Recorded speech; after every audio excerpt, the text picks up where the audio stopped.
Theo Kelz has another man's hands. As a bomb disposal expert, his own hands were blown off by a blast.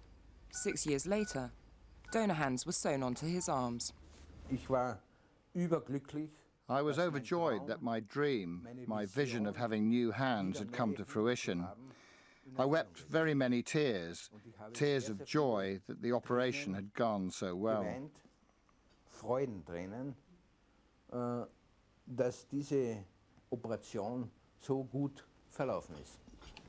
Nerves and sinews, as well as blood vessels and bones, were joined together, so that now he has hands that really function and feel. The feeling when you stroke your wife's hair, when you touch someone, to feel that you have sensation again, it's an indescribable euphoric feeling, to be able to have real hands again.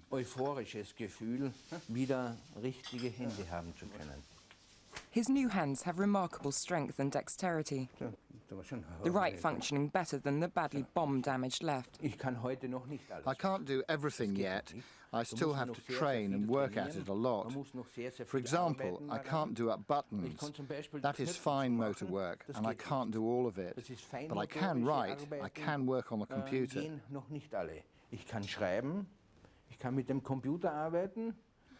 Card playing is a fine motor skill too, but I can do that all right.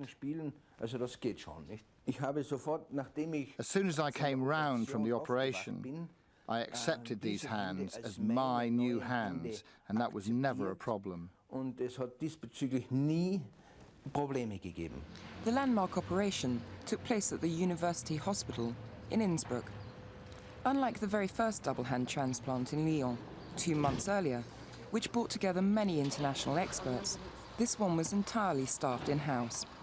The operation lasted for 17 hours. The head surgeon was Professor Hildegard Pieser.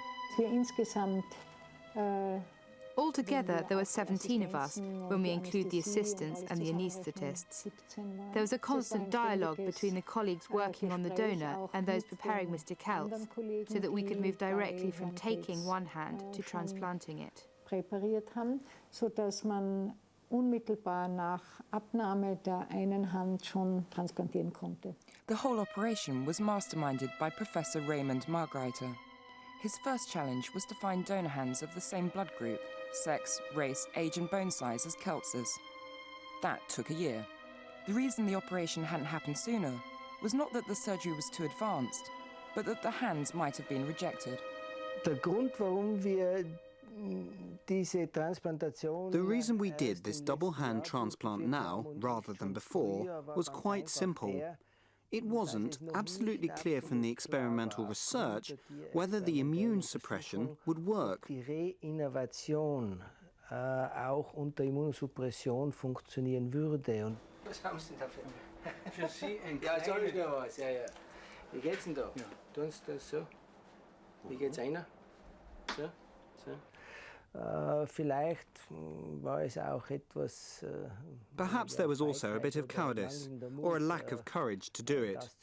But in this case, it was special. It wasn't a life-saving operation, only one that improved the quality of life.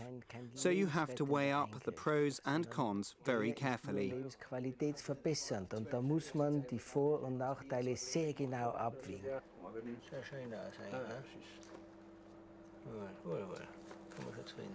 Das große Problem ist die Immunologie. The big problem is the immunology. Imagine Mr. Kelz got a malignant tumour caused by the immune suppressants. You'd have to ask, was the decision right? To prevent rejection, Kelz has to take a cocktail of medications every day, probably for the rest of his life. This increases his risk of infection and of tumours. Professor Margreiter and Dr. Pieser were both well aware of the dangers.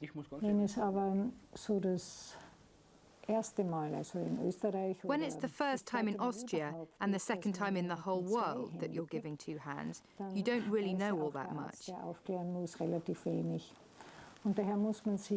You have to concentrate on that patient and make them aware that there is a definite risk.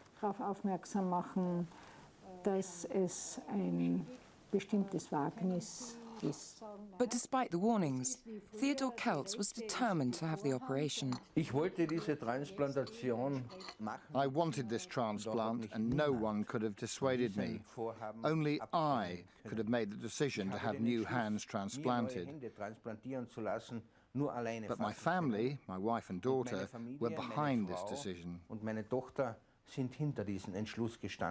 Now back at his job as a policeman, at a desk in the control centre, no longer in bomb disposal, Theo Kelz insists that he has no side effects from the drugs and that his body has accepted the hands easily. But what about the brain? The sewn-together nerves began to grow into the hands. In 6 months, they had reached the fingertips. But the brain needs help. Kelz had been without hands for 6 years. He'd had to manage with prosthetics attached to his stumps. The brain-hand connection was gone. To relearn how to touch and feel with his new hands, Kelz had to travel the 400 kilometres from his hometown near the Slovenian border, across the Alps up to Innsbruck. Every day for a year, he did 5 or 6 hours of physiotherapy. The intensive therapy, which lasted about 1,700 hours in all, was a huge task of concentration, both for me and for my 2 therapists. Sowohl für mich als auch für meine Therapeutinnen.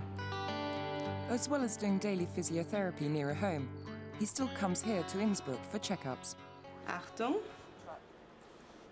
Und ich gebe Ihnen jetzt die erste Oberfläche in die Hand. We'll put the first surface in your hand. Move up and down with your thumb. Auf und ab. The rehabilitation program, devised especially for Kelz, was based on the cognitive training of well-known Italian specialist, Professor Peretti.